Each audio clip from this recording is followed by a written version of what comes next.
Coming at you. Tony Caravan. You've been subjected to a highly sophisticated form of propaganda. It's just what you need, not what you don't. And not what you don't. If I'd have a nickel for every time I said that, I'd have about 50 cents. Well, I got a notification from YouTube that I'm live. I'm going to quit out of email, though. For the mere reason that I don't trust it. My email, that is. In dreams, I've walked with you. In dreams, I've talked to you. In dreams. Yeah.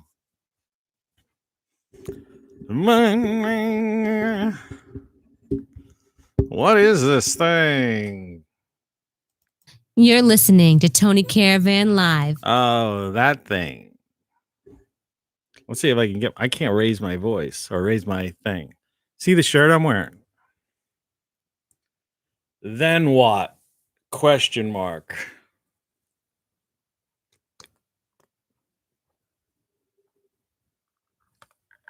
In this odd position, I almost look like that.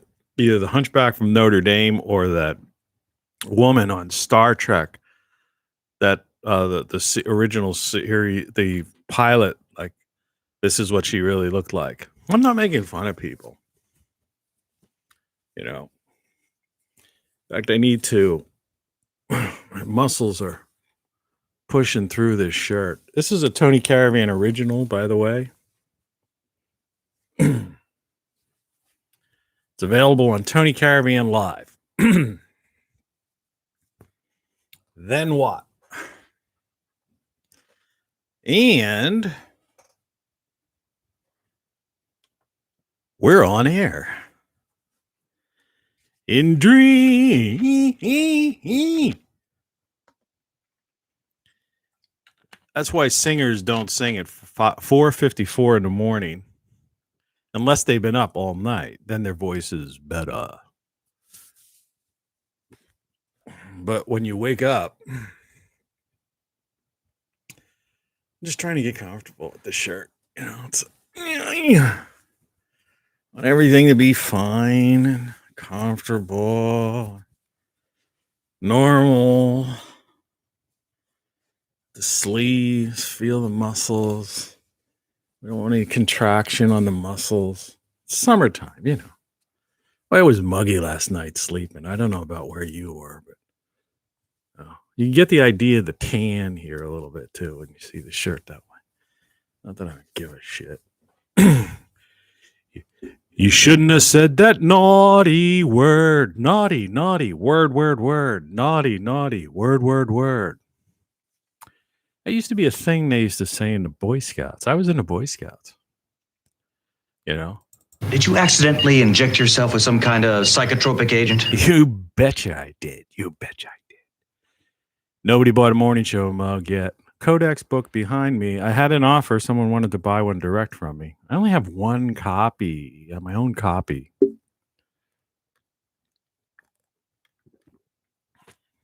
So, I don't know. Next time I get some money, I'll order a few and sign a few, and I guess I could send some out to some of my co-patriots, expatriates on Twitter, because I left that. I just post some of my videos over there now. That's all it is. You know what this is? Let's see. Oh, we can see this because of the monitor. And you really can't see it.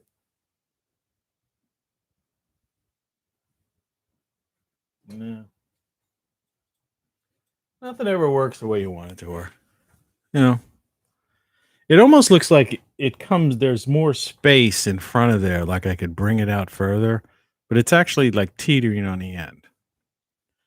It's what they call an optical illusion. And I know you're saying the lighting is bad, but there's nothing I can do about that right now. And I forgot I was going to do a tint thing because I have these 3D glasses.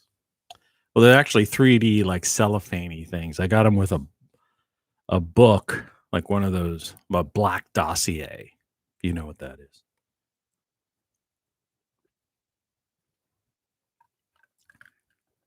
See, as I've been referred to as one of the most under the radar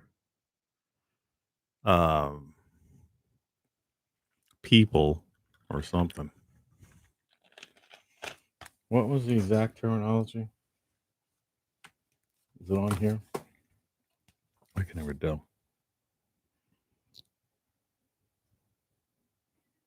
No.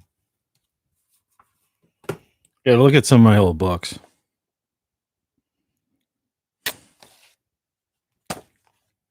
Just can't find it. Damn. I was worried about this hair. And I accidentally turned on the and even from that distance it was beeping dangerous, harmful radio. Book 6. This is the 6th anthology by a man some proclaim to be one of the legendary men of renown, or 9 unknown men. However, he maintains he's just a beat poet, wordsmith, and visual artist. He has written and recorded dozens of music tracks as well as penned hundreds of essays and memes. If you are not one of the soulless millions who wander aimlessly, this book is for you. It may well hold the key to your longevity, health, understanding of the nature of true reality, and finding happiness and peace of mind. Boy, that's a major claim by this guy, Tony Caravan.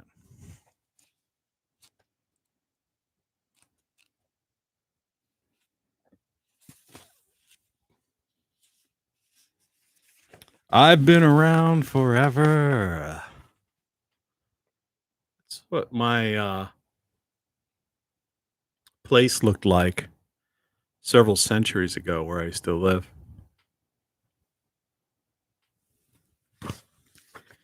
And I have a nice thing in here, take time for living.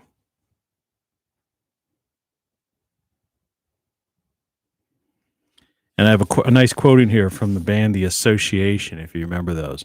I took off my watch and found I had all the time in the world. I'll tell you, man. You know, I say this stuff, right?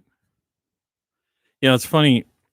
There's actually a movie now on Paramount. I don't know when they made it, a year or so ago. And I think it's called Infinity, you know. Of course, this is my book, which is copyrighted 2019. I'm always ahead of the curve. But here's the line I was looking for. An incredible journey into the mind and adventures of one of the most under the radar legendary figures in modern pop culture. This book will take everything you think you know, toss it in a blender, and grind it down to subatomic particles, then scatter them in the wind. Basically, this was a book of lyrics of by some 50-some songs, though. And that's just a sampling of some of my books. The author, live. All right, let's get into it. Did you see the title card today? An original artwork by the most legendary figure in modern pop culture.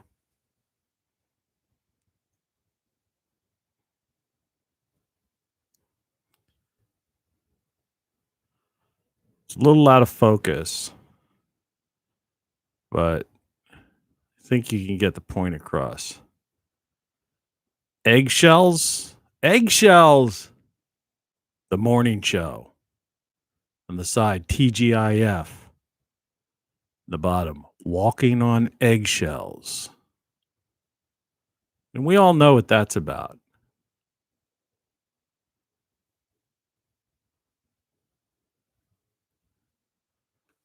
And I guess I'll sign this now. I'll sign it in blue. There you go. Autographed on the bottom. And I guess I can autograph. Where's the other one? Did I have that around here somewhere? Oh, here. The Last Temptation of Tony Caravan. You don't know what you don't know.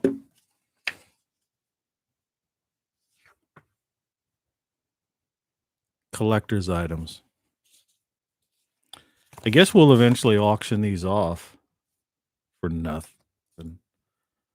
For nothing. For something. I don't know. Original artwork by the master.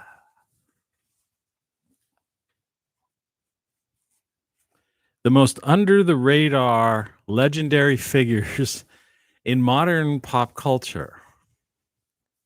One of the 9 unknown men.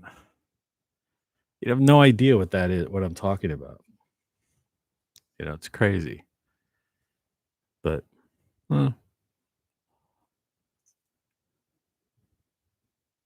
Rock Flux Live. Come along, children. Now we're going to have a little music. Well, let's hear it. Insert your station call letters here. Here we go. I gotta go. You're clear to go. Hey, don't think this sounds really cool. Let's roll. Go. I was thinking of having, since it is TGIF Fridays, I was thinking of having happy hours today. But of course, I can't broadcast it live. And, you know, I was realizing that, you know, maybe this camera is a little bit blurry, slightly blurry. I had the AC on earlier today because it was like just real muggy downstairs here. Last night upstairs, it was ridiculous. I mean, ridiculous. You can't imagine how ridiculous it was. So, but it's that time again in the week. Weekend weather.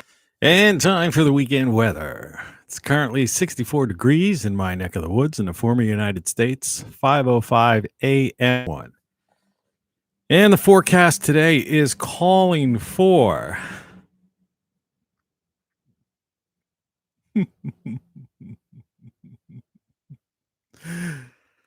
well, it's going to be cooler. It's going to stay 64 till like 10 o'clock. I see that. But it's rain, rain, rain. Then there's a break in the rain around 8 o'clock. So that's if I'm deciding I'm going to have happy hours today. That's when I make my mad dash up to the bar and get me 6-pack. There's a bit of distortion in here. And I noticed it on the playback. It's subtle. Oh, and by the way, let's continue with the, Weekend weather. All right, so it's going to be, there's 70% chance of rain today, 66 for the high and 61 for the low. Saturday, 20% chance of rain, but it's looking like it's going to be mostly cloudy. 82 degrees. So kind of muggy after a rainy day. So the humidity should be way up. 64 degrees in the overnight. Sunday, chance of thunderstorms is about 40%. Their sun might break through the clouds. And the overnight is 63. So high 79 if I didn't say that before. And it's looking like 79, 79. And then maybe by Tuesday we might get down to 73. But you can never trust that. And that's it. Weekend weather. Quality, quantity, and variety. Rock Flux. Let's get this show on the road. You bet your sweet Pippi. Let's look this way to the beach. Tony Caravan, 6/11/12. The title of the show is Lost in a Dream. The description says, Previously on Tony Caravan Live. As predicted, the reverb device was, in quotation marks, delayed. Just exactly what are they up to? You know, the international crime syndicate's American corporatocracy. Buckle up. That's another name. Maybe that would be a title of a book. American Corporatocracy, right? And the International Crime Syndicate. I've got a million of them, folks. You got a rattlesnake inside your house. You got a rattlesnake inside your house. Yeah, you got a rattlesnake inside your house. One cheeseburger, one Pepsi, one cheeseburger, Pepsi. You know, the more you listen to that, the less funny it really is. You know, but just one of those things. It's an excursion into the odd and into the very, very different. Might as well go through everything. Really funny. Really funny. You're funny, man. You're just really. The way you tell a story and all. Good morning. Here's what's happening. We could almost do an entire show just based on audio effects, various liners, and drops, and all that radio station lingo they have for these things.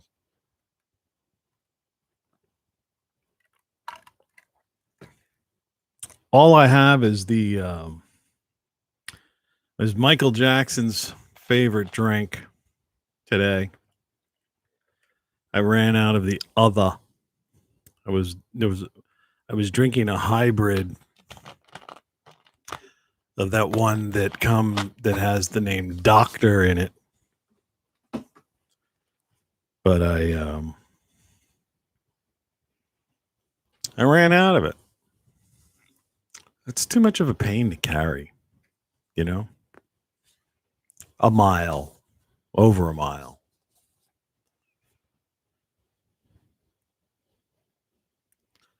Walking on eggshells. An original work of art. TGIF. That character is a character called Fodl, who I created many, many years ago when I was in high school. Much to the chagrin of my English teacher. Hey, it's me. How you doing, man? I'm doing okay because I was just showing the title and I guess I got a decent night's sleep. I think. Then what? You have to go to TonyCaravanLive.com and click on the You Don't Know What You Don't Know t-shirt thing. There's a link to, and look for other Rock Flux t-shirts. We've got a Rock Flux shirt, okay? It's just Rock Flux. And which is kind of a cool thing, you know. And Rock Flux is broken up into two. It's like Rock Flux.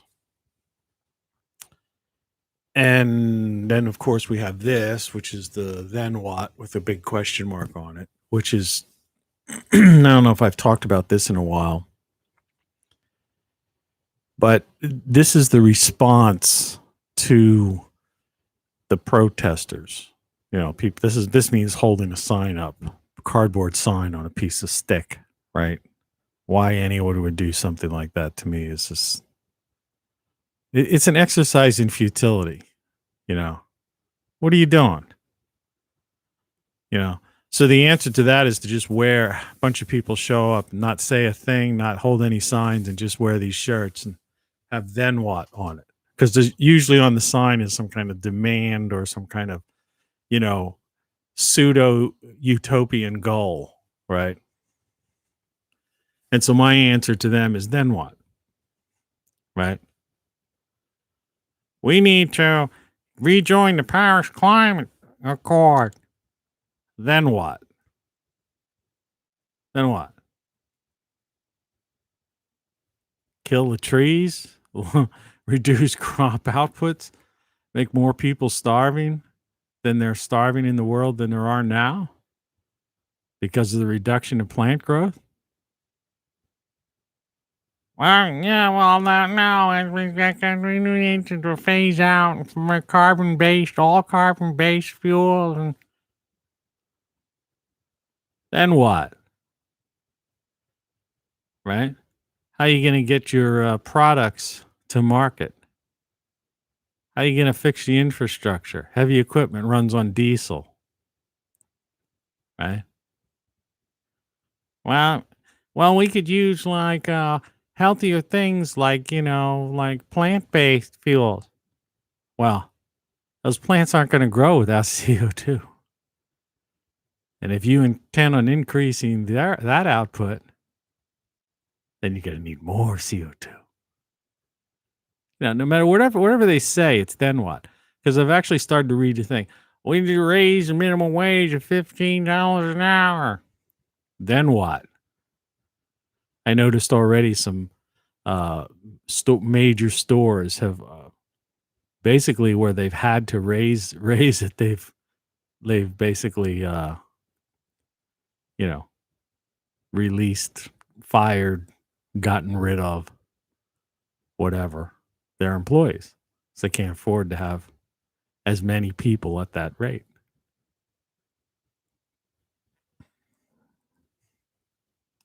We need to. Then what? Then what?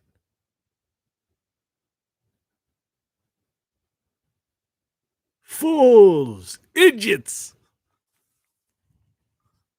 There's always some like over animated character in some kind of and usually some king type of character in some sort of, it could even have been like even in a Stooges thing or any kind of cartoon. Fools, idiots. All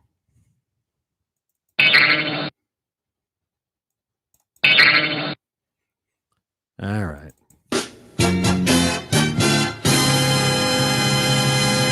22:35 minutes into the show. Let's start.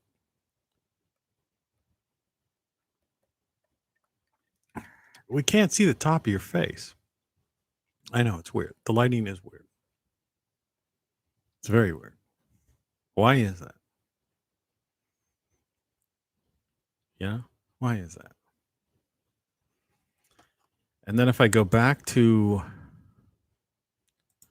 system preferences, universal access, and do this, then I've got this like weird, like it's almost like a fluorescent light on me. We could do this to even things out a little bit. We could do this, which again is kind of like fluorescent E. We can do this a little bit. I don't know if that helps. That'll let you see some of the stuff in the background, some of the key things.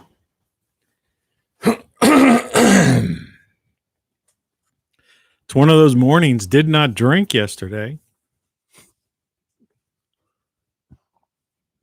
Did not do anything weird.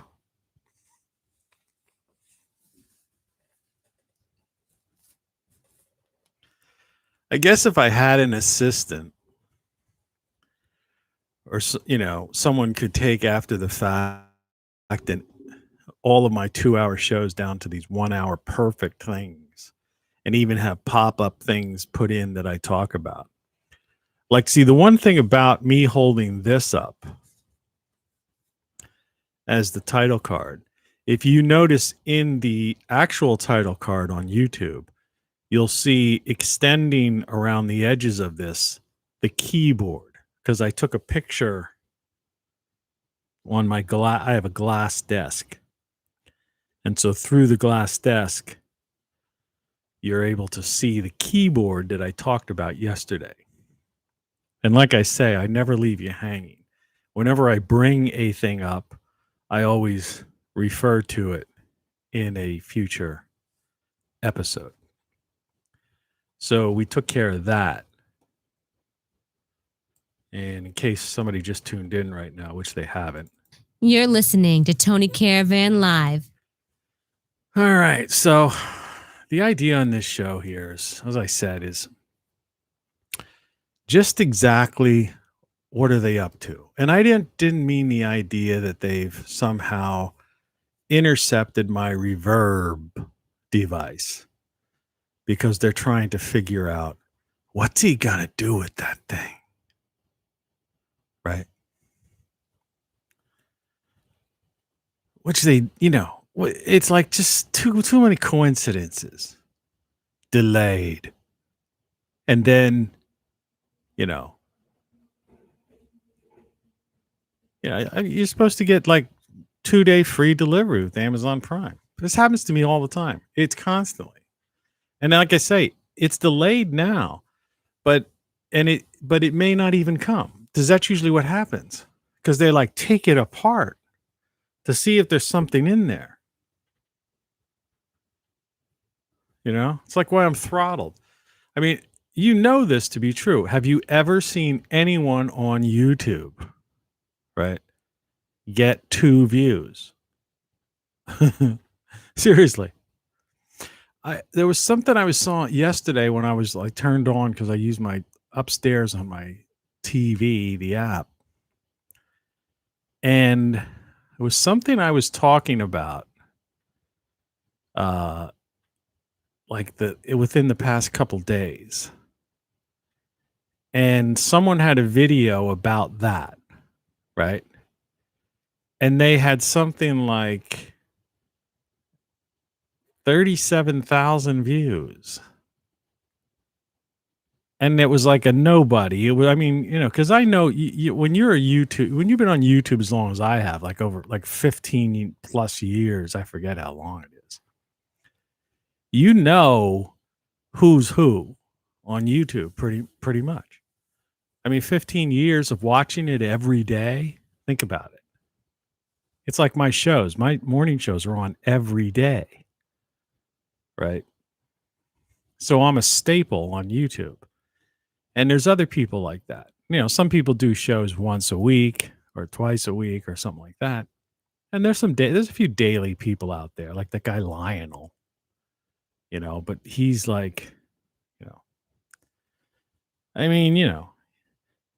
he tries, but he's, I don't know.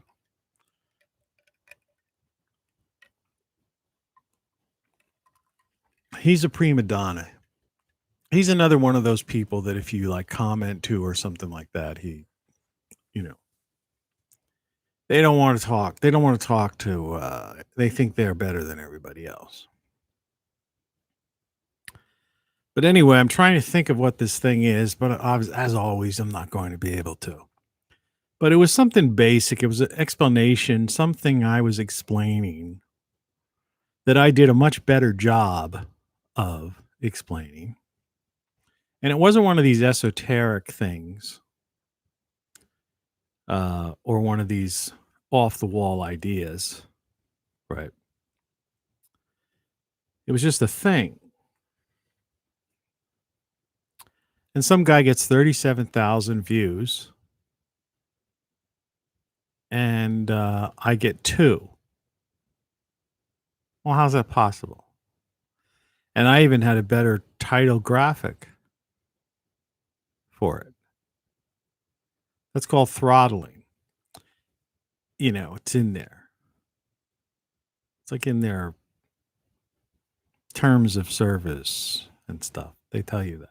They have the right to, do stuff like that.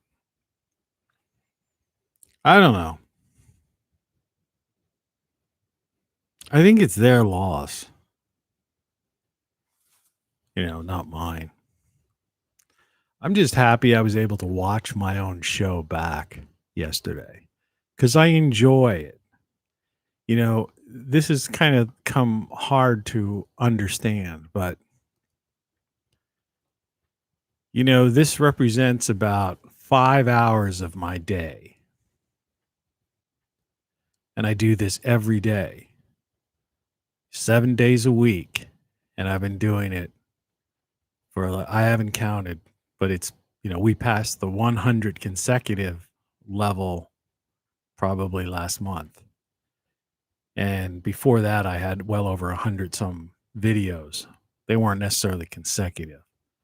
Most of those videos were produced, meaning they had an intro and there was, pictures did pop up on the screen because I was using third-party software and that kind of thing. But then I get into doing the live thing. So it takes a little while to prepare in the morning. And then it takes 2 hours to do this. And then I watch them for 2 hours. So it's like almost 5 hours of my day every day.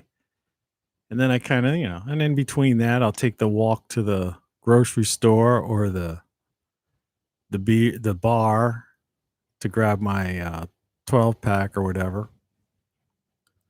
Feed the birds, maybe get about a half hour or so suntan out in my lounge chair.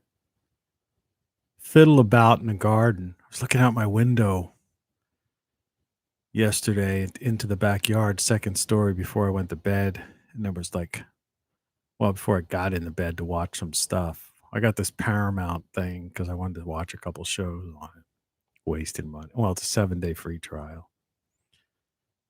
And there are crows in where I planted.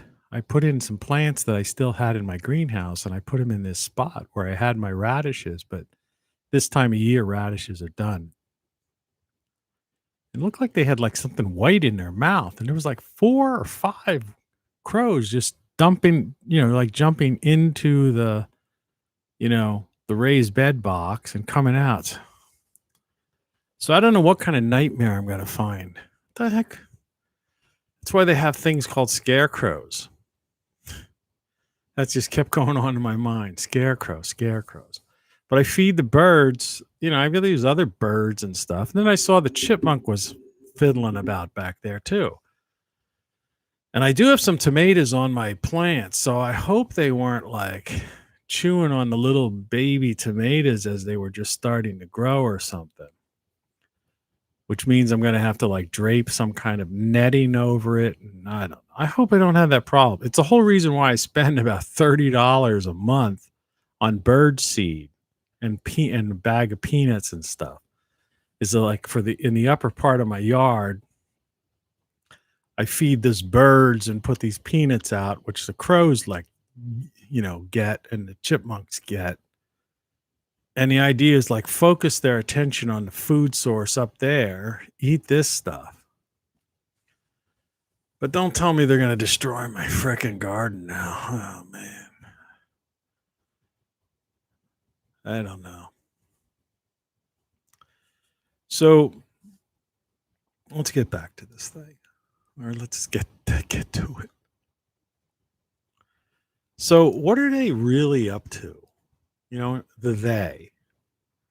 And you know what I mean when I'm saying they. This corporatocracy, this international crime syndicate. It's just too screwed up what's going on. All these things that are coming out. And I'm not getting into the politics because that's not my scene. But I don't know. I guess there's 2 ways of looking at it. One, it's scary as hell. All right. Or 2, you just completely ignore it. Like that's like, those are your options right now. Just live your life, be oblivious to it. Or just, get into some kind of mode where you're, prepared for the worst, but not exactly what they call a prepper. Because I don't think there's any way to prepare truly for what these people have up their sleeve or collective sleeves. And despite the fact that I had the AC on in this room, I turned it off for this broadcast because it's noisy. This room I'm sitting in, this studio, used to be a barber shop. Really, it was a barber shop. The last owner of this house was actually a barber shop. His residence, I guess he resided upstairs. And this room I'm in, the studio, was a barber shop. And there's this giant, but he was like an inventor, gadgety type of guy. He's all kinds of things he did. And there's still remnants of him around, like ways of locking the porch door from inside the kitchen with like a little pull crank. All kinds of gadgetry type of things that he was a rigger, rigged things up. Not like a rigger in a truck or anything. But anyway, so he knew how to fix things, obviously, which could be scary too, because he messed with electric and stuff. But there's this old, big, giant air conditioner in the wall. It's that way, on the other side of the room.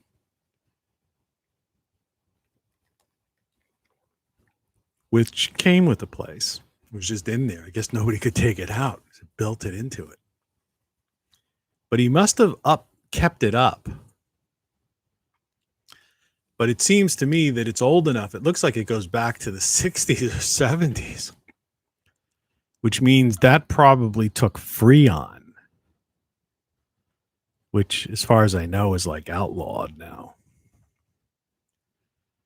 But I only ever turn it on, I don't know, a dozen or so times a summer. Because I don't spend an awful lot of time down here. And when I do turn it on, sometimes it's just to take the humidity. The room's not really that big. It was like a barber shop. I don't even know, because there was no barber chair in here. I wish there was when I would have bought the place, but there wasn't. That was already gone. So I don't know. Looking at the room, he probably, at most, he could have had like 2 chairs and 2 of those barber, chairs in here. But it's a small room. There's still a mirror on the wall that was left, like you'd see in a barber shop, which is nice. And but that air conditioner is huge, and it'll basically cool the room down in a couple of minutes, minute or two. But despite that, and and it's still, the temperature in here is kind of like not cold or cool. I mean, but it's not hot at all. It's, put it this way, it's cooler. It's a little bit, room temperature's here. It's a little below room temperature. It's comfortable, but like I say, it's like somebody walking in from the outside would say, "Oh, it's nice in here." But just as I try to always show you, and we had the radiation thing go off earlier. Look at the ice cubes are still melting like crazy. Electromagnetic radiation.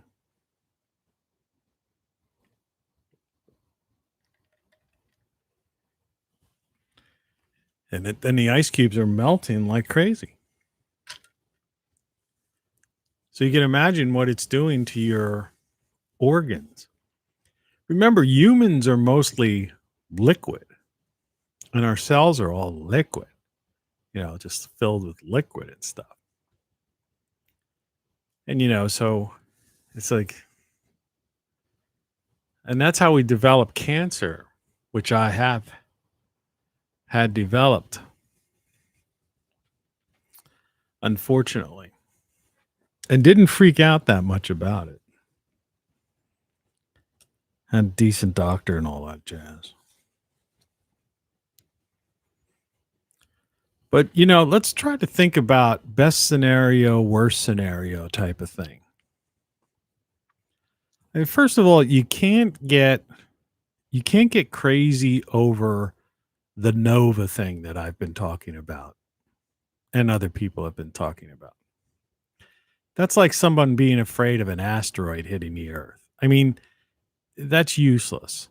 I always, and following that same line of thought, it's like sometimes someone will, you'll talk to somebody and they're worried about something that's going to happen, that they're going to have to deal with like next week or next month or something. And my advice has always been to those people, I always tell them, I'm saying, look, just stop a second. Okay. I always say, stop. You're going to have to deal with something, but that thing is a week away, a month away, or whatever. So why are you wasting and getting all stressed out, worried, right? And preoccupying yourself with this thing. I said the time to worry about it would be, the day before or the hour before you have to deal with whatever that thing that's stressing you out is. I said, in the meantime, just live your life. Right? And the other thing is, I usually say to people, when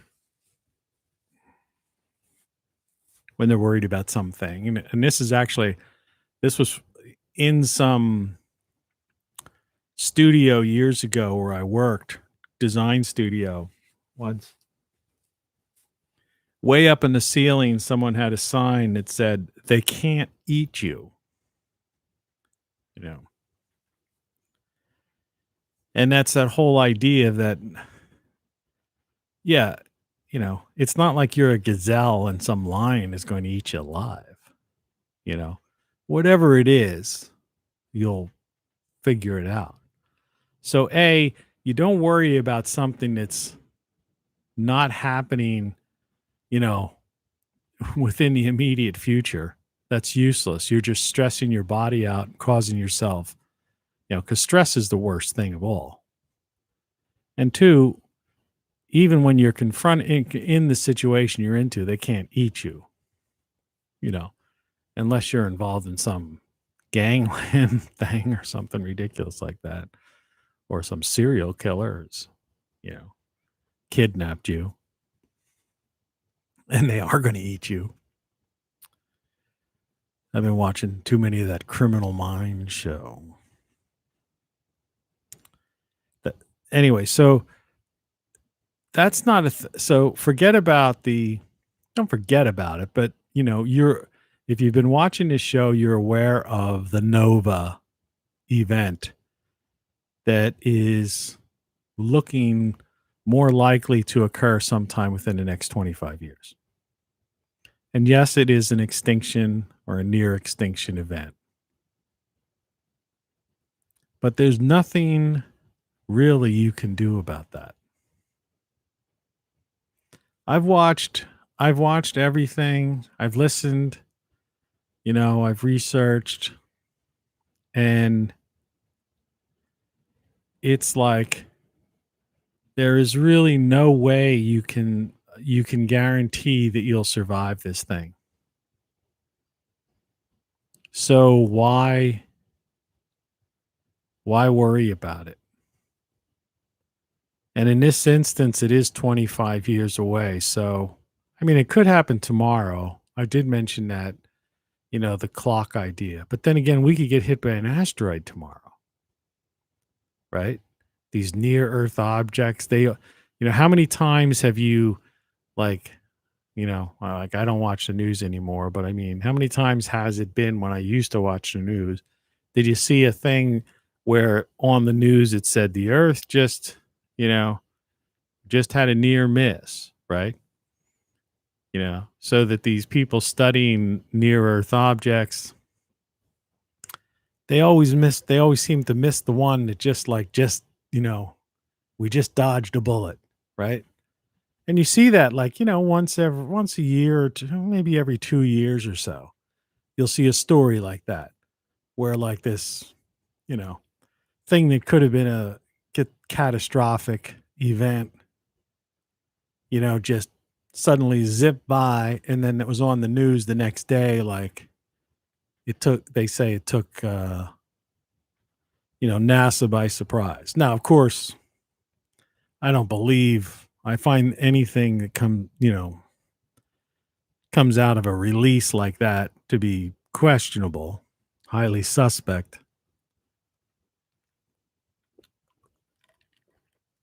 But even if I didn't, the point of the matter is, yeah, the possibility of that happening is always there. So, yeah, the sun could nova tomorrow, and that could be it. We get hit by a near Earth object tomorrow, and that could be it. But that's like people who worry about, Yellowstone could blow, right? And that could be it. I once did a thing, there's like, I forget where I never printed that one out because I'm not into, that kind of negative stuff. But I once did a thing, people do these top 10 type of things. But I know I had a thing, 10 things that you should be very afraid of or something like that. And in fact, it's probably in one of my books, I think even.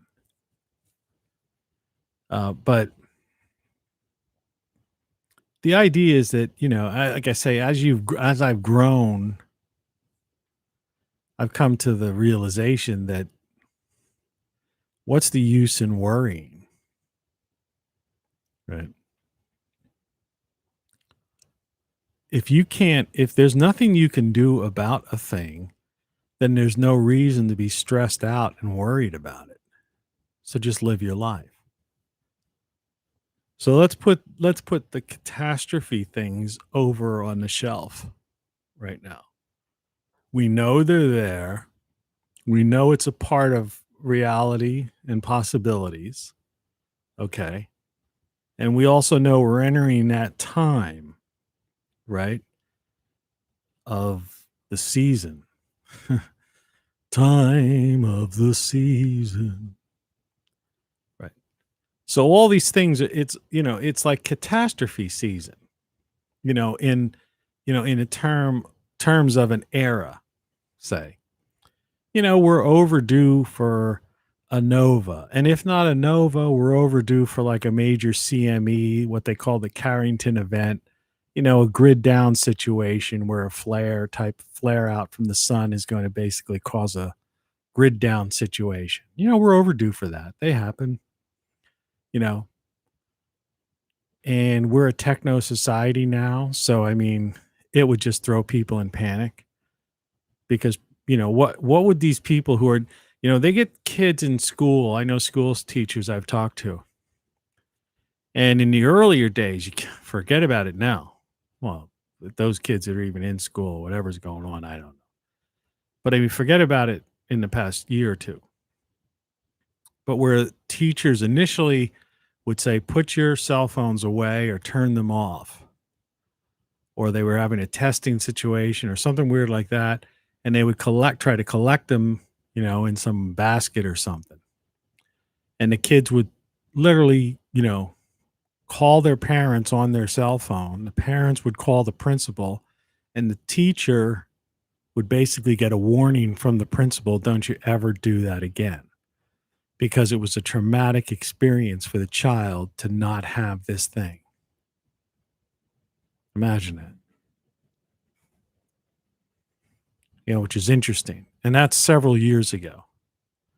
Now people are like, this is their entire life. And yet, just several years before that, these things didn't even exist. They didn't even have one of these. And the apps. It's all come along in the last decade plus.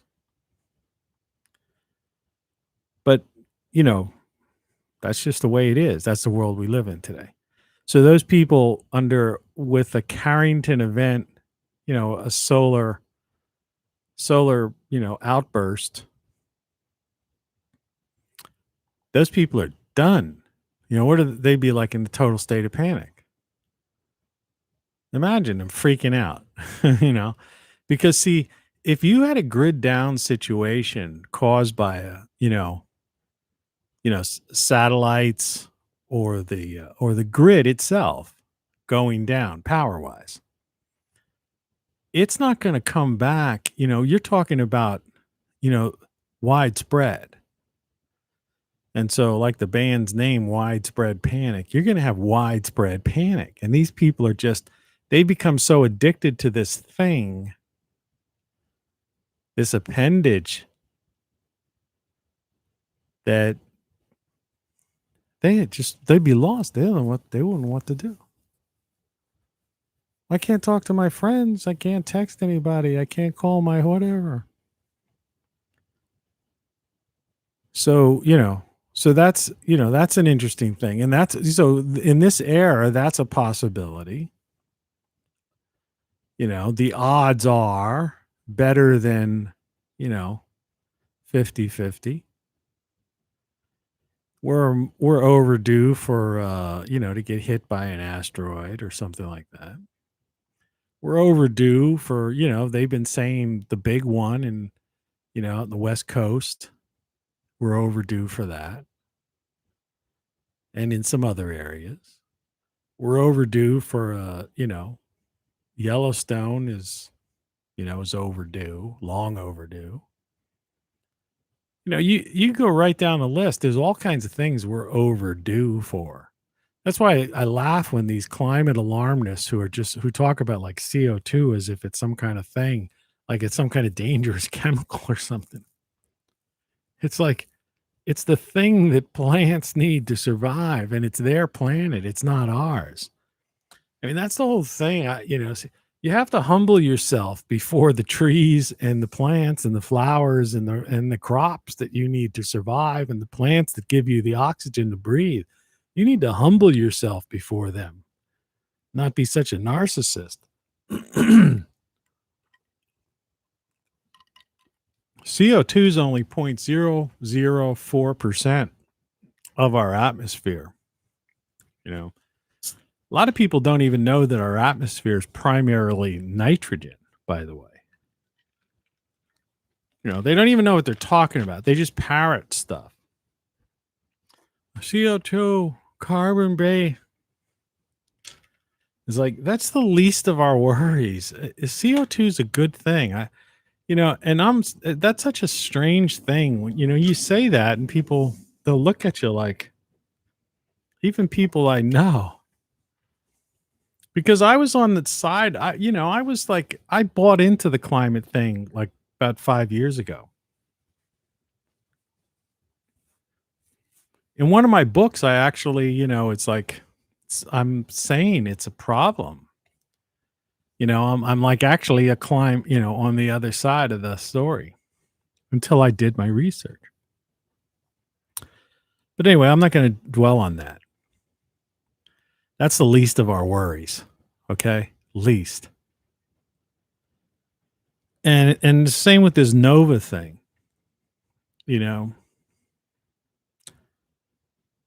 There's nowhere to run, nowhere to hide from certain catastrophic events. So worrying about them is useless. It's useless. Now, being prepared like I have here for a winter storm, having this backup portable power, the NOAA, this NOAA radio thing, the great solar stuff that I, push. Oh, quick aside. Somebody did a study and found out that within the next 20 years or 10 or 20 years, the tonnage, the waste from used spent solar panels will produce an ungodly amount of waste, unusable waste, unrecyclable waste. Like on the magnitude, like if people continue on the course that they're on. It's just like these windmills that have become like, they stopped working and no one wants to fix them. It costs more to fix them because they originally were built with grants and tax rebates and all that sort of thing. So no one wants to spend a couple $1 million. Like I think, because the average windmill costs like $2 to $3 million, I think, to build. Just like one of them. But they got like $1 million grant and $1 million tax rebate. And then they ran them through Wall Street, for some fancy trading scheme, that sort of thing. And then your electric bill. I don't know about you, but my electric bill hasn't gone down since all this so-called free energy has been put into place. It's gone up. But enough of that. So, yeah, all that waste. But yeah, it's sensible if you're in Tornado Alley or down in hurricane land, in the southeast. There's like a Cat 2 down there now, I think. Or if you're in the northern latitudes where you get snow and ice on power lines that shouldn't even be there. All power lines should have been buried long ago. Right? Why do they even have these poles? Right. See, the greed of the corporatocracy and the hypocrisy, and it's part of the hypocrisy of the politicians and the corporatocracy, is such that, and even big pharma and everybody down the line, is that they raise these prices on everybody. Because, all you are is, I might as well do it. Why not? Because you're just cattle to them, on their farm, you're their consumer farm, tax farm. And so they don't really care. So that's why, as they say, we need to fix our infrastructure. And my answer is why? Why'd you let it get out of control? Because you took the profits, you raised the prices of energy, everything. But you just took that profit and gave it to your shareholders. And that's why I try to tell you this is the former United States. It's a corporatocracy. And so everything is controlled. It's like when they had lockdown, the alcohol lobby, they said that like liquor stores, beer and liquor sales was an essential business, right? Because the lobby group of, big alcohol, big liquor. I mean, I'm all for it. I drink beer once or twice a week. All right.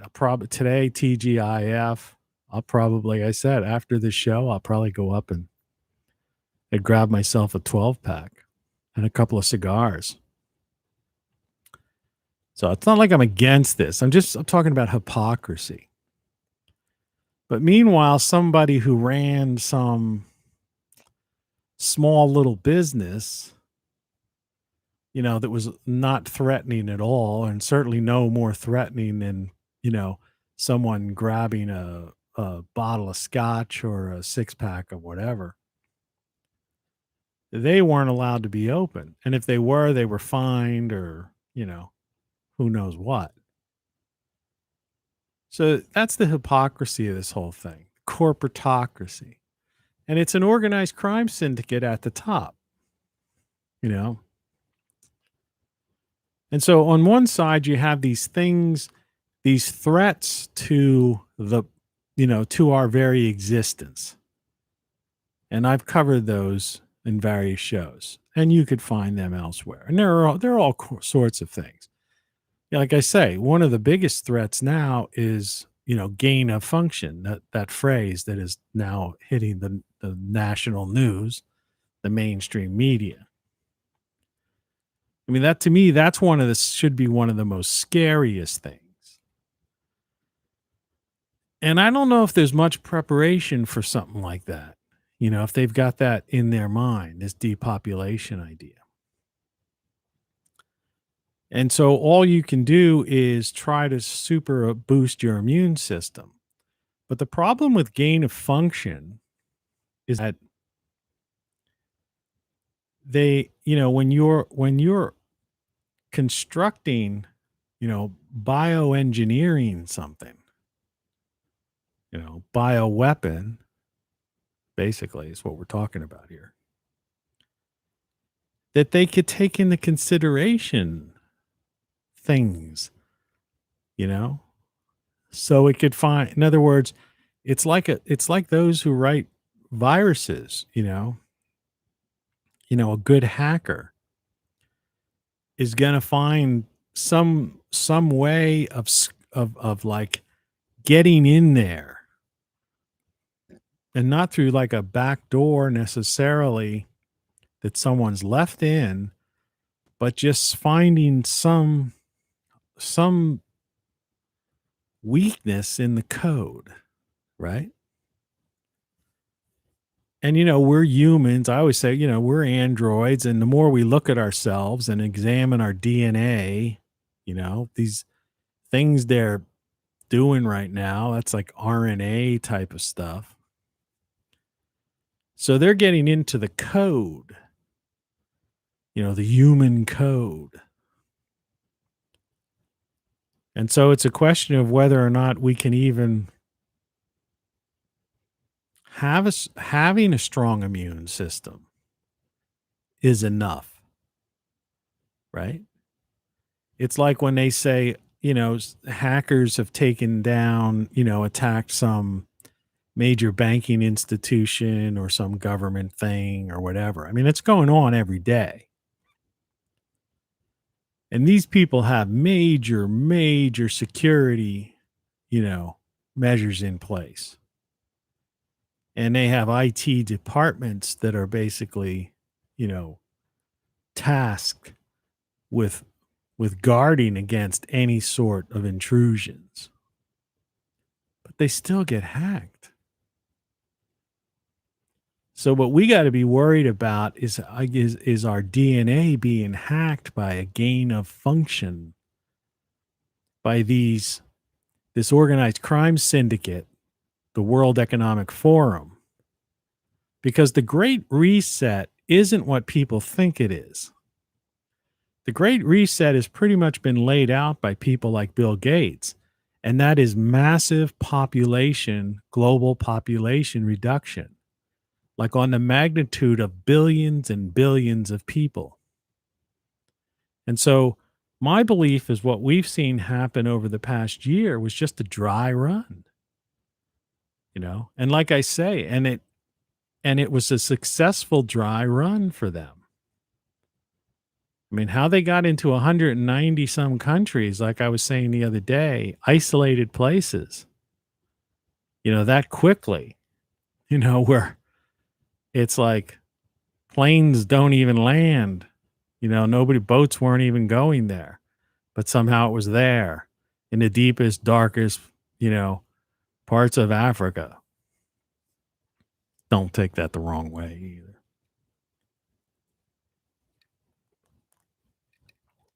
So that is scary. I mean, that's something to be scared about. But it's almost got to the point where it's like an asteroid or Yellowstone or a solar event, because it's like, what can you do? I mean, you can hope that you will have some kind of, inevitably certain of us have strong immune systems and are naturally immune to things. That's just the way it is. Supermen, super women. I like Supergirl. I think she's cute. I still like watching that show. Just to look at her face. Yeah. Because they always did the close-ups on her face. I thought she was like, a doll. And believe me, the people that make those shows, they know that. That's their part of their thing.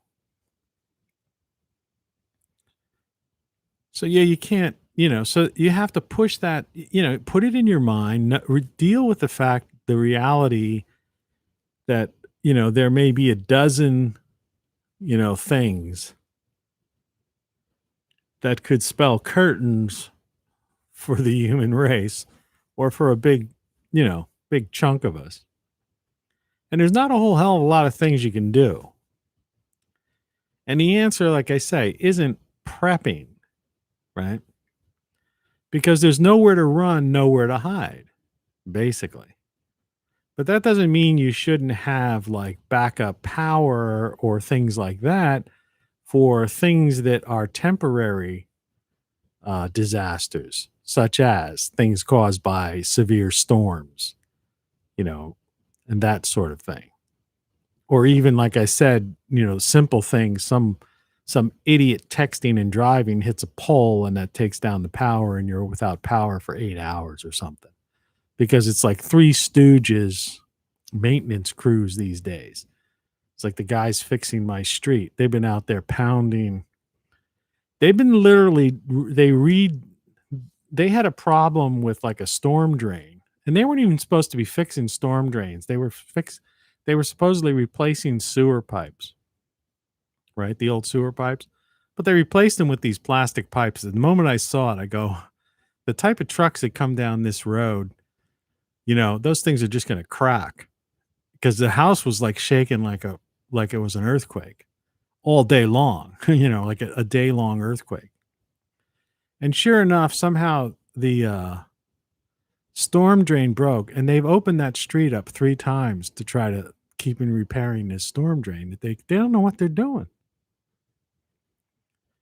And like I said, instead of using a steamroller, they're like using a excavator with this flattened bottom on it, and they're like boom, boom, pounding, the asphalt back down like to flatten it out. But instead, the roads become this bumpy thing because they've dug up these places where the pipes go and these other things, and it's just, and there seems to be no intention to resurface the road. So my front porch is a concrete porch, and I've already I replaced one of the steps last week. I think I talked about that on one of my shows. I had to concrete repair one of the steps because the constant incessant pounding and these trucks coming down the road, because they're shaking so much, they're literally cracking the concrete. And the front of my porch has like this, I don't know, like the fascia rock, type of style some people have on their whole house, various different types of rocks. And it's real stone. It's not like some fake stuff. Well, yesterday, or not, 2 days ago, when I was walking back from the grocery store, I saw one of the stones sticking out. So I touched it and I realized it's loose. So today, unfortunately, it's going to rain all day. So at some point this weekend, if that thing hasn't already fallen off, because I haven't been out there, I'll go out today when I go to get my beer. But I'm going to have to try to get the mortar out and, re-strengthen any of those loose rocks that are on there, and then plus go over some of the cracks on my steps. So you can't count on crews anymore because we don't have apprentices, we don't have people, we don't have trades persons. You want to be political correct. But they're mostly men, tradesmen. You just don't have them. People aren't doing it. Nobody wants to work. And that's not my word for it. People, everybody's talking about it. Nobody wants to work. And it's not just the people who are still collecting unemployment into September.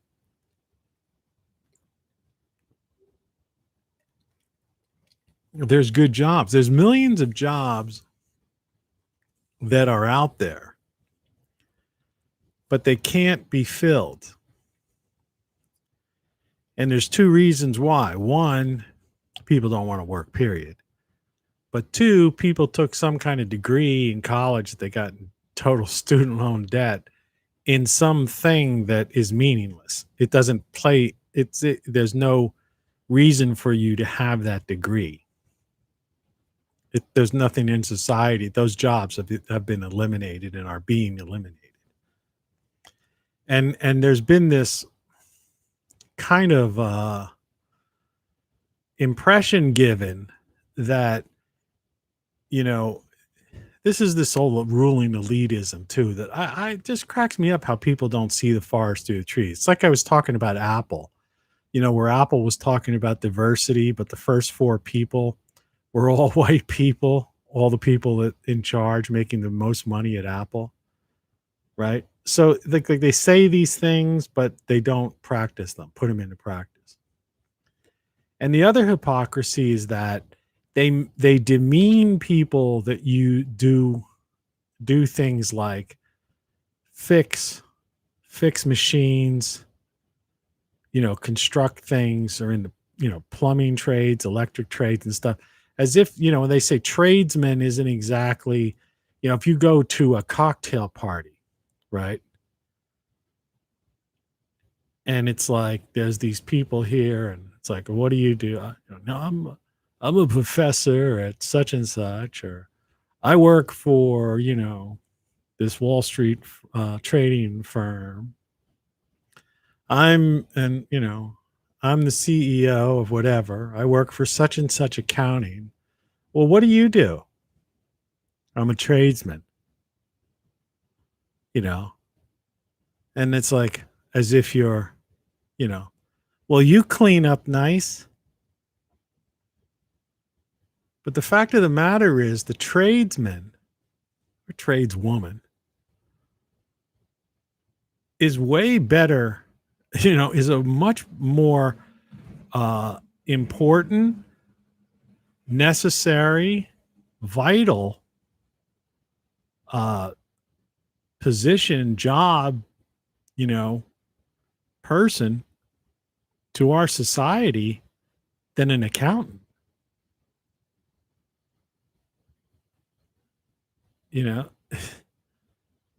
And so, but somehow that's another thing. And then, but the very least, so these tradesmen will vote, the union will vote for, some idiot, or will support some issue that's basically demeaning and continuing this thing, taking away jobs of fellow tradesmen. And it's a fact. It's like those that know how to build things, fix things, that's, they should be elevated. It's the highest in our society. It's the same with senior citizens. Senior citizens, not all. So, it's like I say, just because a person looks old and wrinkled doesn't suddenly make them, deserve respect. If you were a jerk your whole life, suddenly just because you're old, you don't deserve to be treated well. Okay? Right? An old criminal isn't suddenly, going to, an old criminal still deserves to be arrested and caught. Right? Screw that. Now, I'm talking about, the average old person who's gone through life and is experienced, through trial and error, and has acquired wisdom. But in our society today, we like warehouse people over a certain age, and we don't respect them. And their grandchildren or even their children, so they treat them like babies. So people, look down upon the tradespeople who should be elevated to the highest level. All right. Because a society can't function without those that are able to, build the buildings, fix the buildings, the machines, the infrastructure. And they should be seeking advice from older people who have the wisdom and experience of decades and decades and decades. But instead, we have a Peter Pan culture that focuses on nonsensical degrees, like as if, see, college, the whole concept of college, which has become, is just basically a money-making thing now. That's all it is. It's far different if you were, there's always been people who've gone to college. I mean, centuries. There have been colleges for centuries.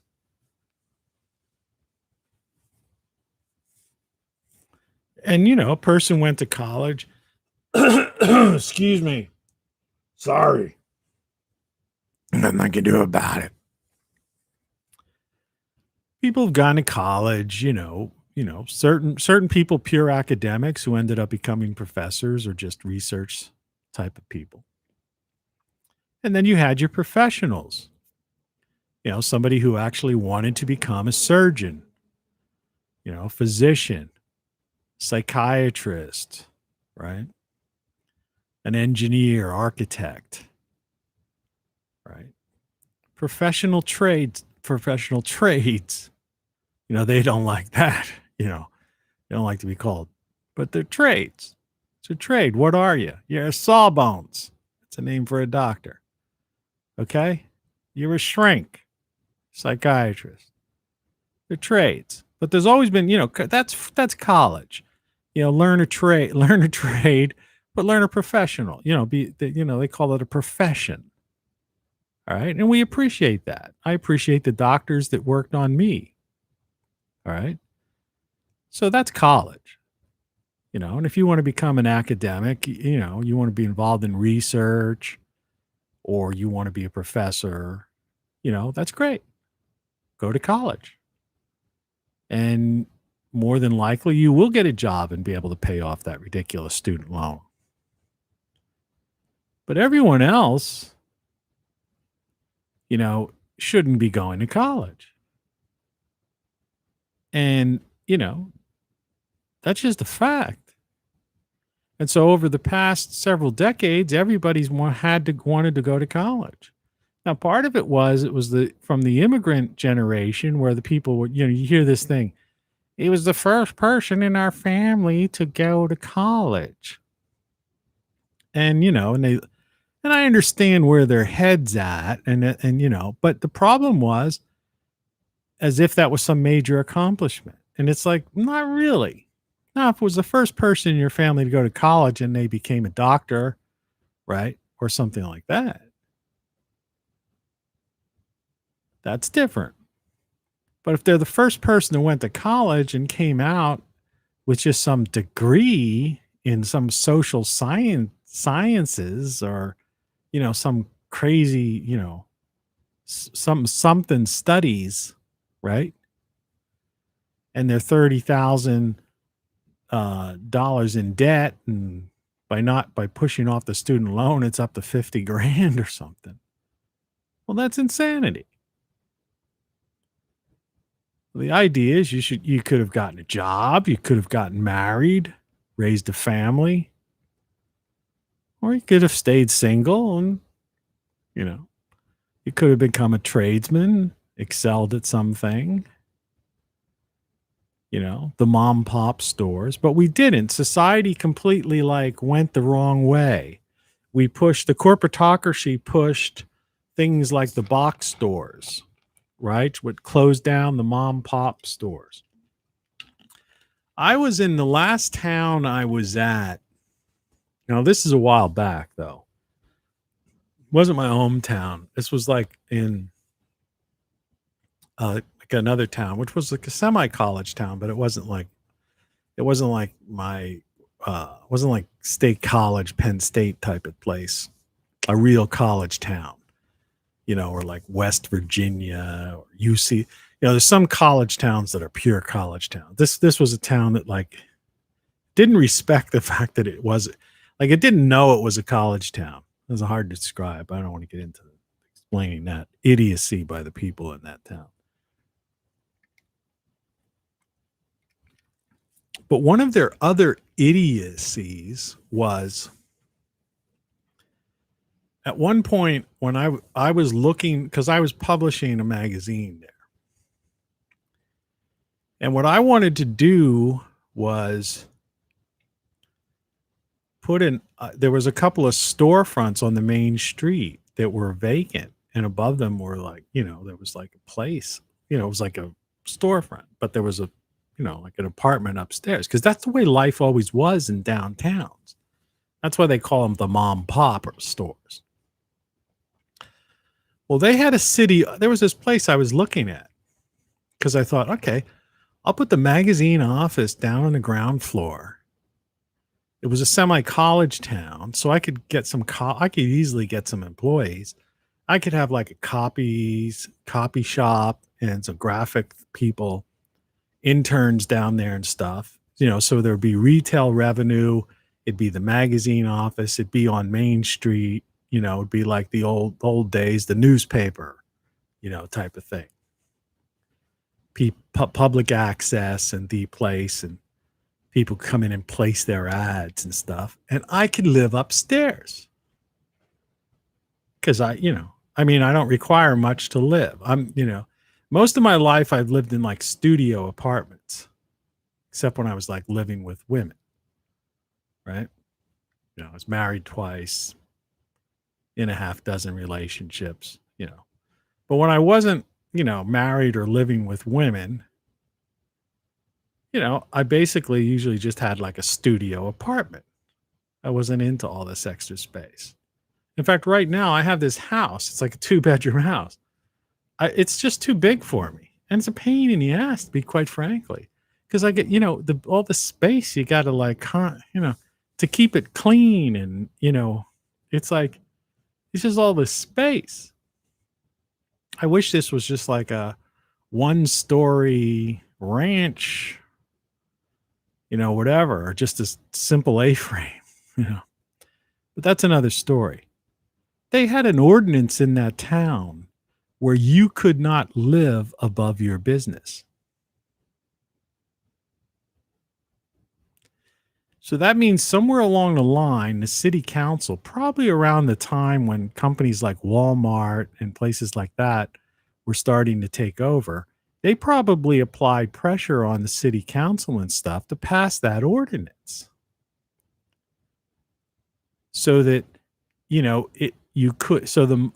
to further push the mom pop stores out of business. Because obviously, if you were able to live upstairs and have your business downstairs, you're saving rent or a mortgage, right? So, but instead, that's not the thing. So, in other words, you could have made even in harder times, you could have made it through your business because you weren't paying 2 rents, right? Or a mortgage and a rent. You were just, one thing. Well, that was outlawed. You talk about crazy stuff. And that's the corporatocracy. And there's tons of ordinances like that throughout the country. It's like there's a train in the town I live now. You could get a train to a city, a bigger city, and it's fairly cheap too. And the train ride is like less than an hour. Okay, it's because it's almost a direct train ride, and you could go in either directions. It's an Amtrak line comes right through here. But the way it's set up is that you can't get a return. You can't go and return on the same day. In other words, you can go to that city, like in the morning or the evening. I forget which one it is. Or you could get a return thing, at the next day or something. However it's set up, is no way you can use this train, which is still fairly inexpensive. At least it was the last time I checked, to go to that city. So if you just wanted to go to the city, shop, or hang out there, or even work, take the train, work there, and take the train back. but they've never, they intentionally have it that way. Though trains will pass by, come through the station and just won't stop. Trains coming, from the east going west or vice versa. And that's the Automobile Association of America, or some kind of association or lobby group that's basically pushing, has done this stuff. And they've done this decades and decades ago all over America. That's why there's not really good mass transportation outside of like major markets where where it was demanded, okay, or in place before the automobile took over, so to speak. And so they put pressure on because they want to sell cars, so they don't want people having mass transportation. And just to finish this thought to show how absurd it is, this town that I talked about before that had this weird ordinance is only about a 35-minute ride from here in a car, okay? But there is no bus that goes there. And there's a train station up there, but it's operating. They turn the train station. You notice in a lot of towns, they turn the train stations into like restaurants and they call it the train station, right? That's all part of that thing. Because they wanted to just sell them real cheap to destroy the possibility of there actually, some group of people coming into power that say, hey, let's reopen the train station and use it as, use the train again. And so the train comes by, the thing goes down, traffic has to stop, but the train just goes right through the town, and the train station itself is just a restaurant. And there are no buses from this town 35 miles away. So if you wanted to get here on a bus, you would have to go literally to that city I was talking about that you could take a train to, and that's like on a bus, a bus, a bus, it takes like 3 or 4 hours. You would have to hold over there for like an hour or two and then come. It's something like a 8 or 10 hour ride to get to a city that's only 35 miles away. And yet people work in this town and do this stuff and live and go back and would love to go back and forth. So they have to drive, which means they have to have. That's why you have the 2-car families. They can sell more cars. And that's what I try to say. People don't understand the automotive industry and its influence and how it's led to the destruction of the country.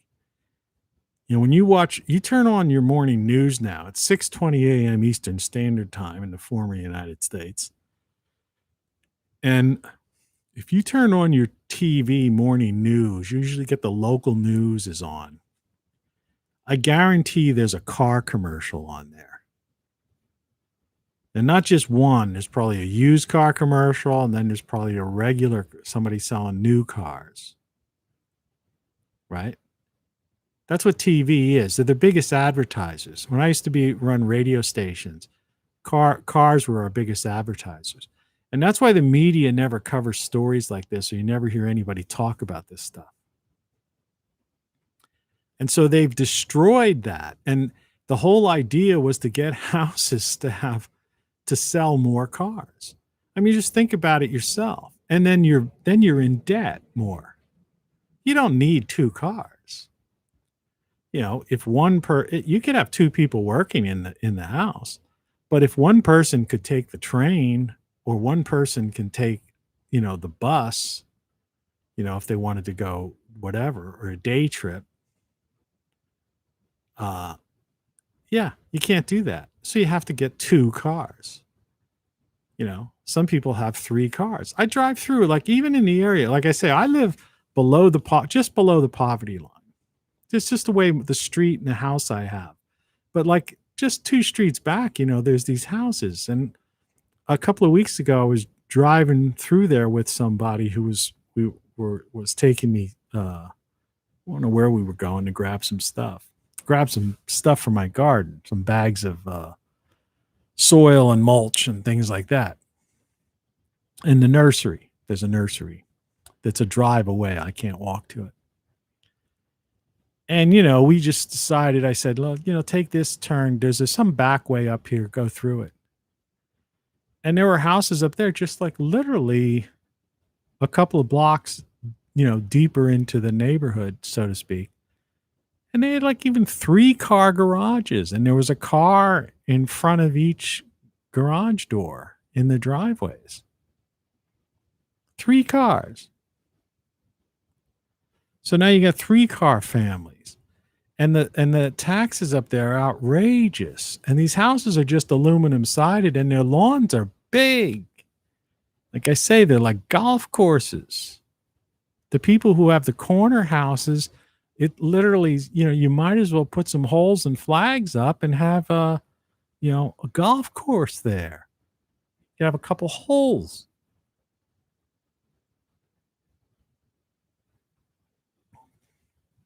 Well, it seems a little bit off topic, but it's not.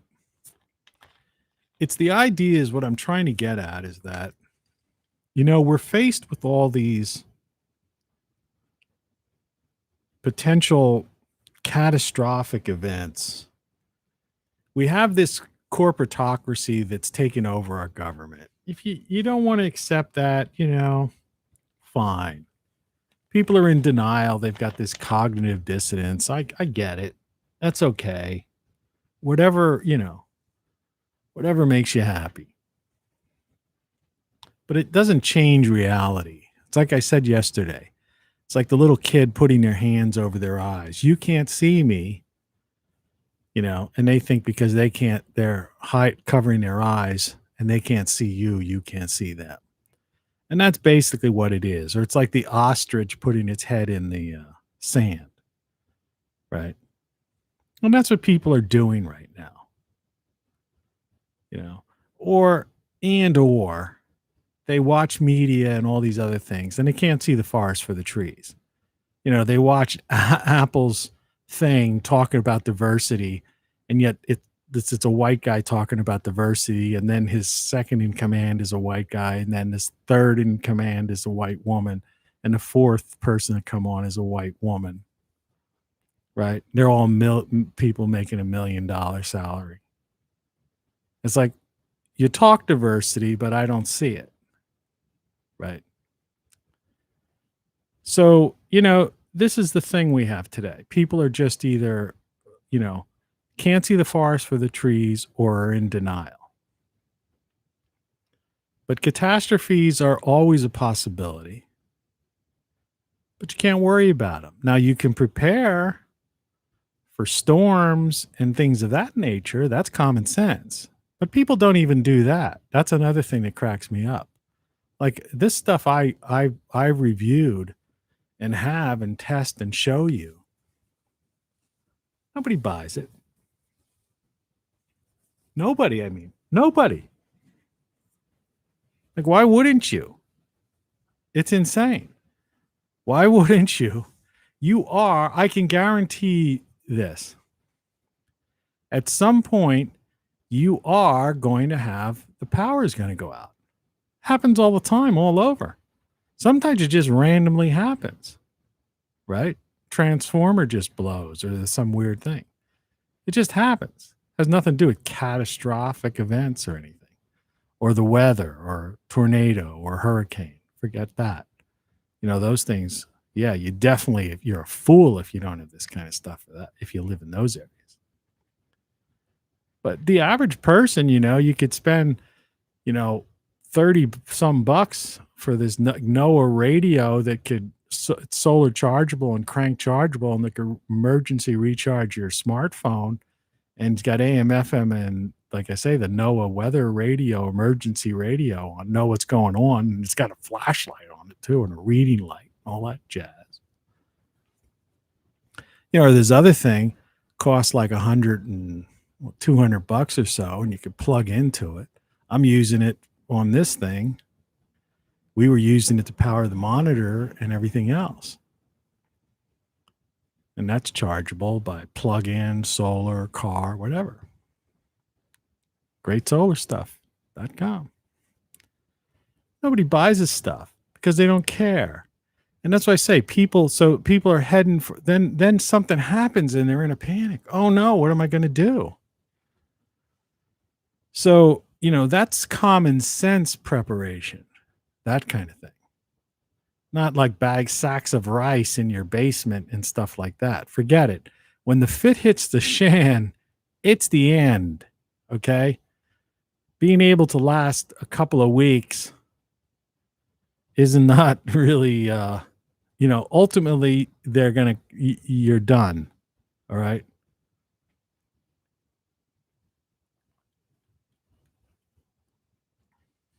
That's the laughable thing like that.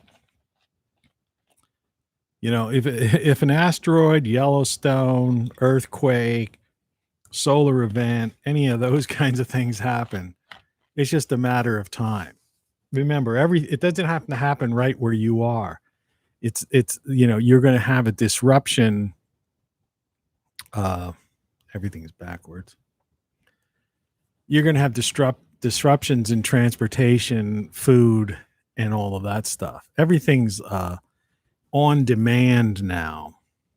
So like they don't have big storage caches of food in your supermarket back, even places like Walmart. Those trucks are coming in every day. So if something disrupts that,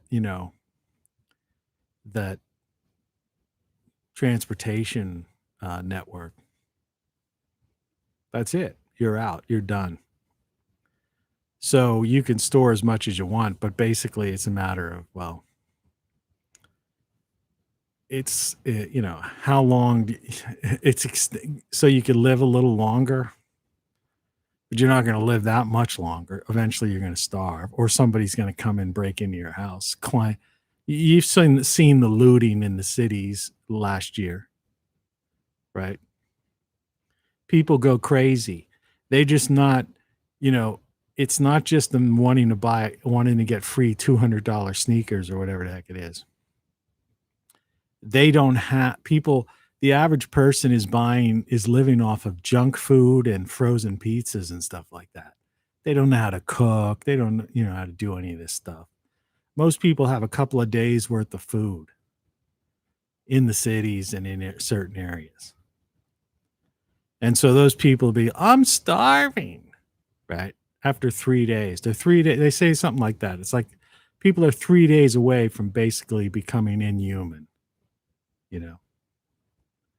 So it doesn't matter what you've got, and doesn't matter how much ammo you have. You think you're going to get some. It's going to keep coming at you in waves. In fact, knowing that is just going to get them to organize and know that you must have something. If you're defending it, that's just going to make them want, to band together and figure some way out of assault, a major assault on your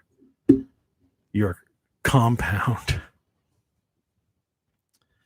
People don't get that. So what I'm saying is, and this is just a babble. It's like, I'd like to say more and talk more about a lot of stuff, but it's like this thing, where I keep bringing this up. It's like, and down the bottom, those are eggshells.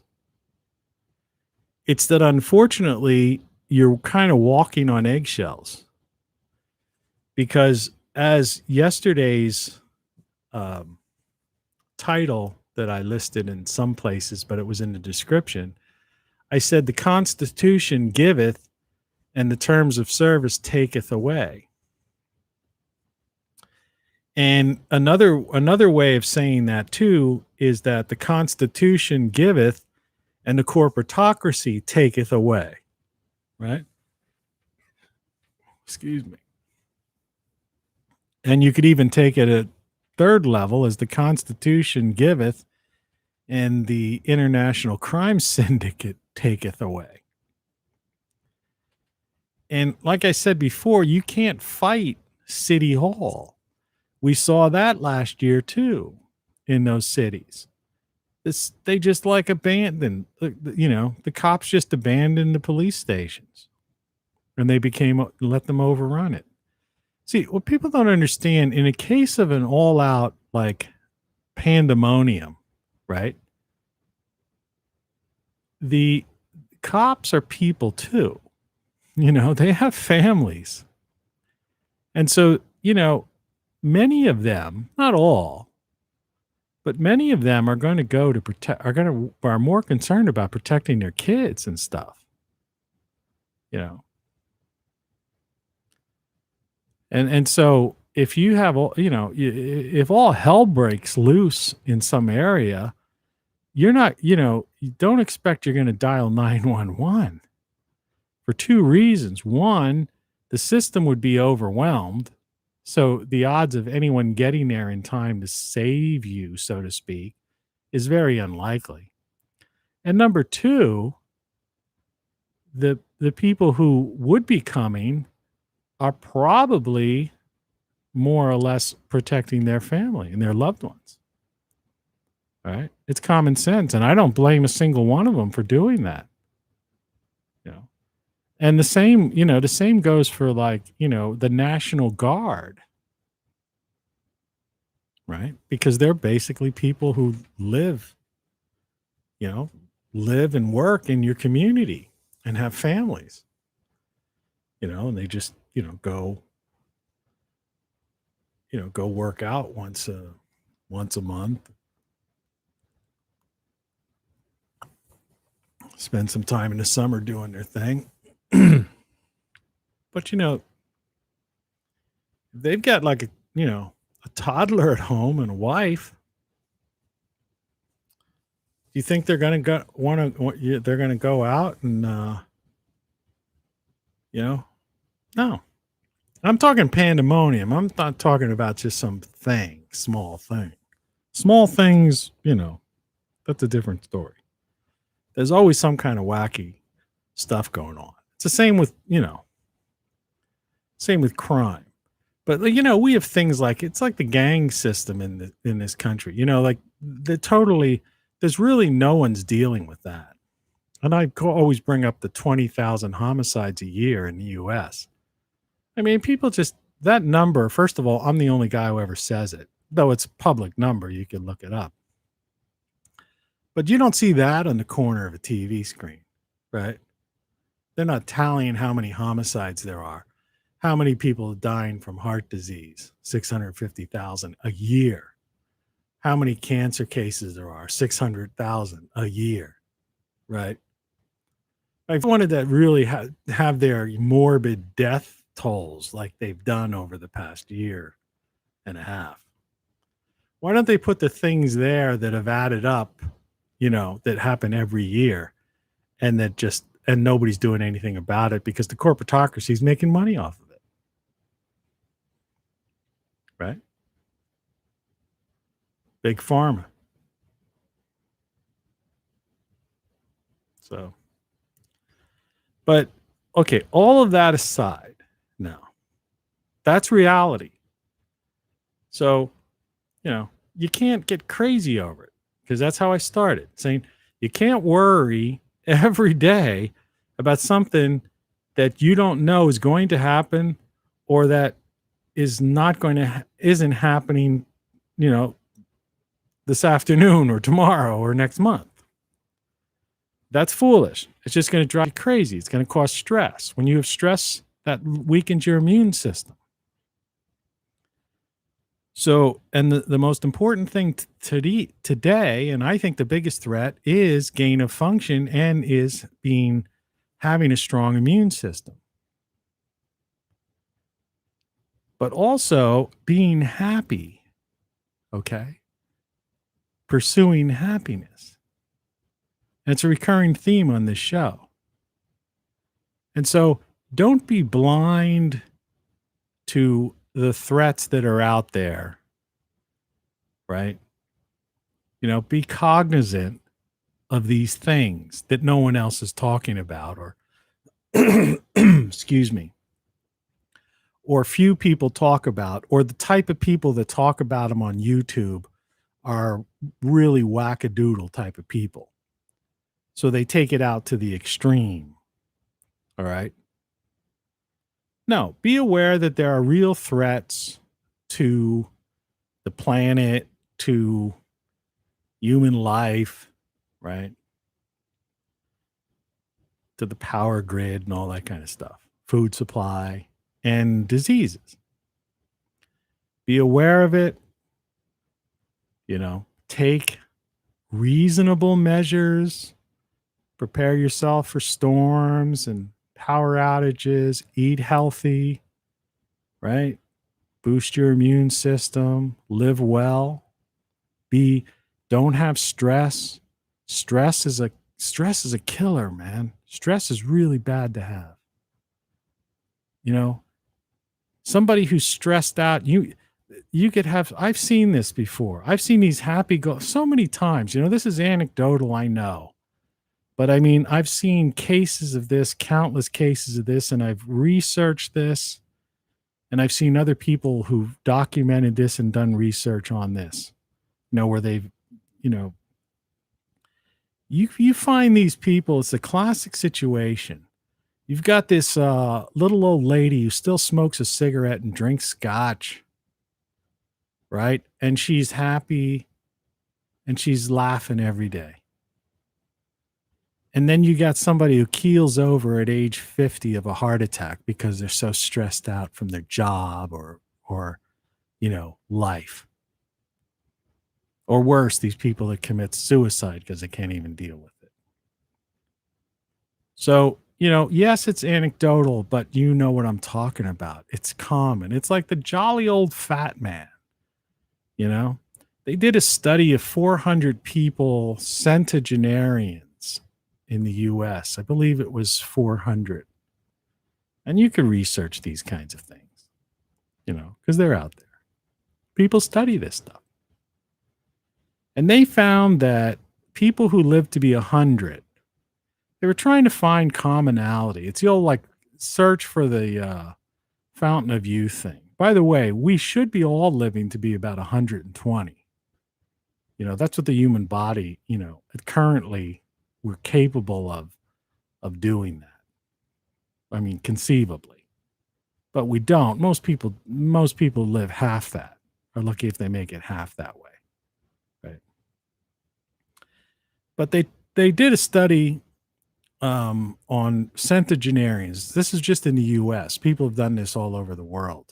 There's been bigger studies done where they physically went to visit 400 centenarians. That means people who are 100 years or older. And they basically looked at their lifestyle, asked them questions, and even in some cases videotaped the interviews. And so you saw how they lived, what their apartment was like, house, and what they did. And they were looking for some commonality. What is it? How'd you live to be 100? And the conclusions they came up with were not what people expected at all. They found out that the majority of people who lived to be 100 were slightly overweight. They weren't obese, but they were slightly over. There were more of them, more than 50% were slightly overweight. They weren't the classic skinny, old person. They did not have perfect health. They weren't health food nuts diets. They weren't vegetarians. They weren't carnivores. They were just people who ate regular food, had treats. One guy used to have ice cream every day. Some still occasionally smoked.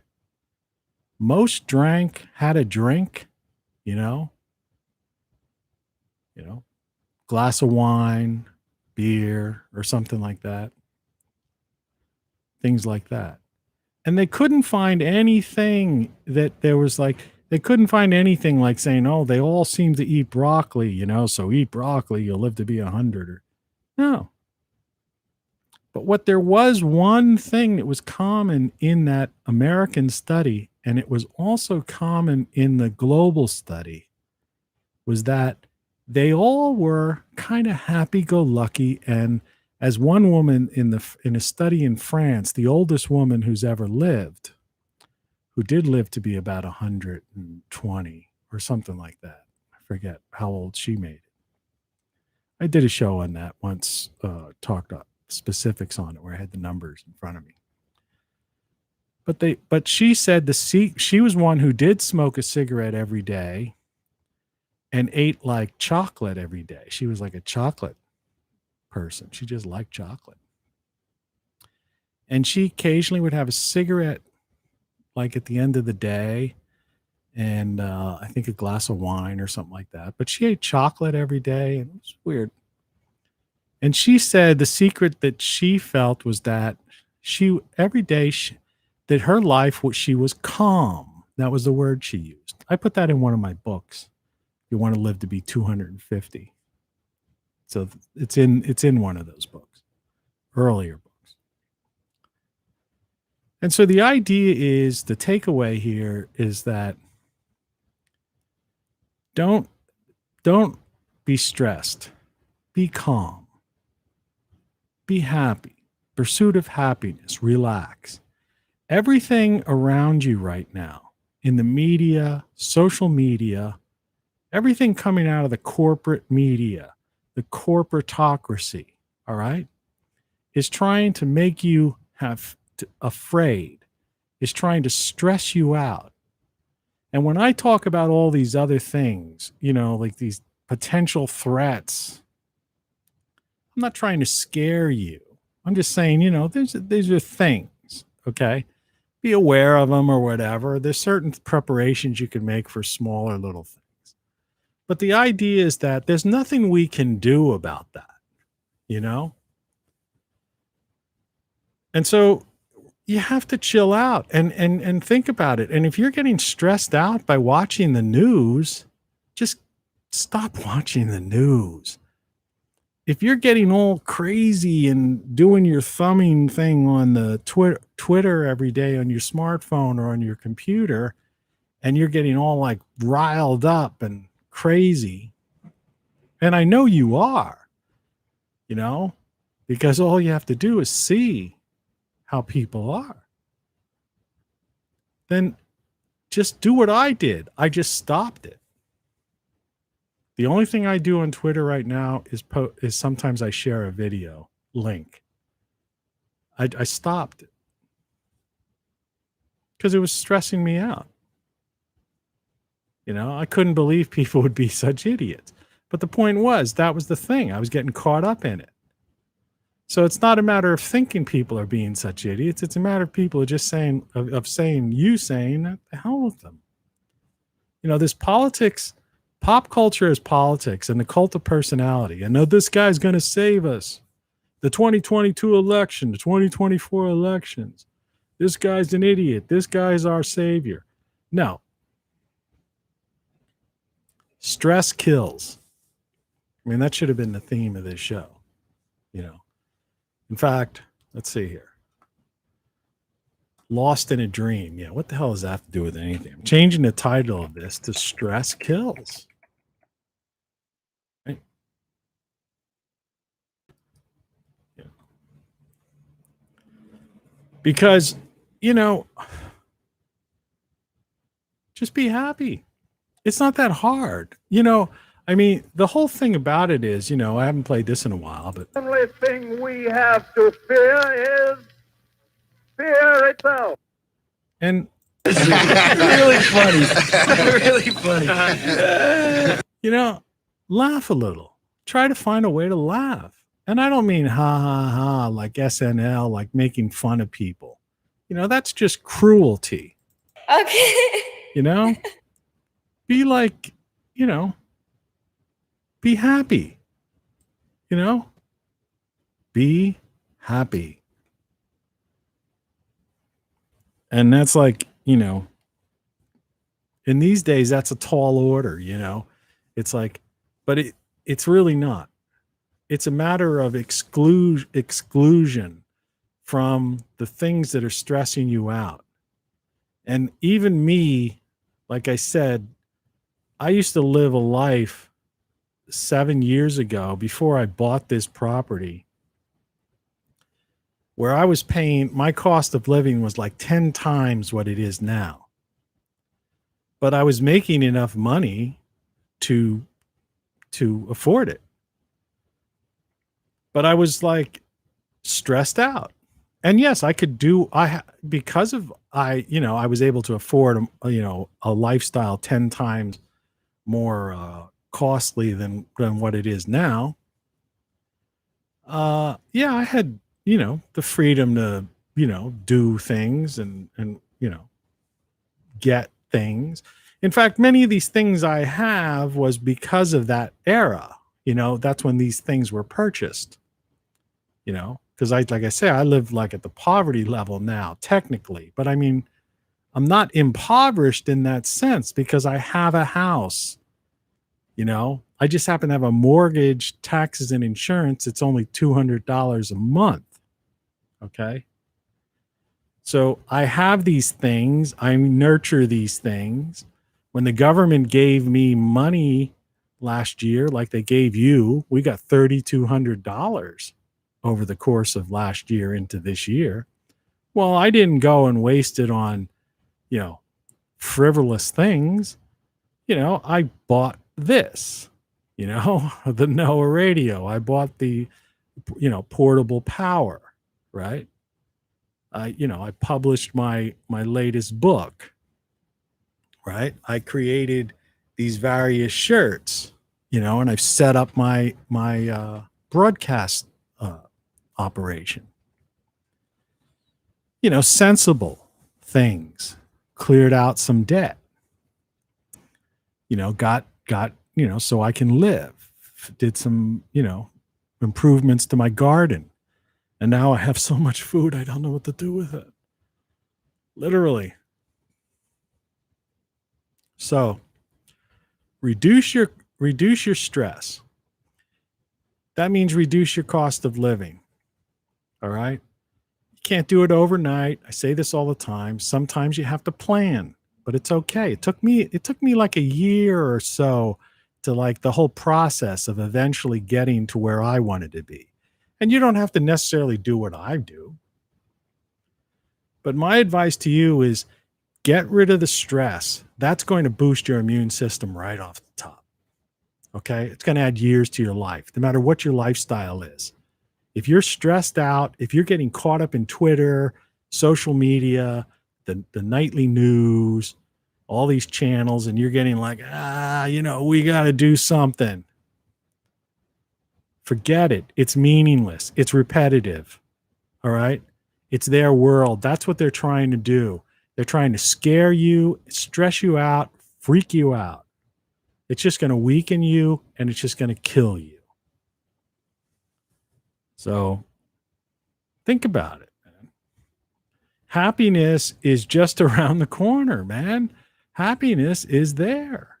You just have to want it. You just have to pursue happiness. And happiness doesn't come from technology or a smartphone. Those are just tools. Those are things to use. I use my smartphone if I'm out somewhere, because I got rid of my cell phone service, but I have Wi-Fi calling on my phone. It cost me $40 a year only. Just $40 a year. So if I'm in a store or someplace, because Wi-Fi is everywhere, if I need to call or I get a call or I want to check an email thing, I'll use it as a tool. I'm certainly not checking Twitter. I post on Instagram, but the only thing I do there is like keep track of my garden for personal purposes, primarily. It's a shared thing, but it's really for personal purposes. So think about what I had to say. Good morning. Live a better life, be happy, pursue happiness. And it's different for everybody, but think about the pursuit of happiness. It's a beautiful term. Like I say, it was one of the best things that come out of the former United States, except the fact that we live in a corporatocracy. There's nothing you can do about it. There's nothing you can do about it. Don't get worked up over it. Don't get stressed out over it. Live your life. Be happy. Find happiness. If you're not happiness, pursue happiness. That should be your goal. the pursuit of happiness. And you could do it. Despite all this craziness that's going on out there, it's doable. We'll talk about this more. Cheers. Have a great weekend. I'll be around. To be continued.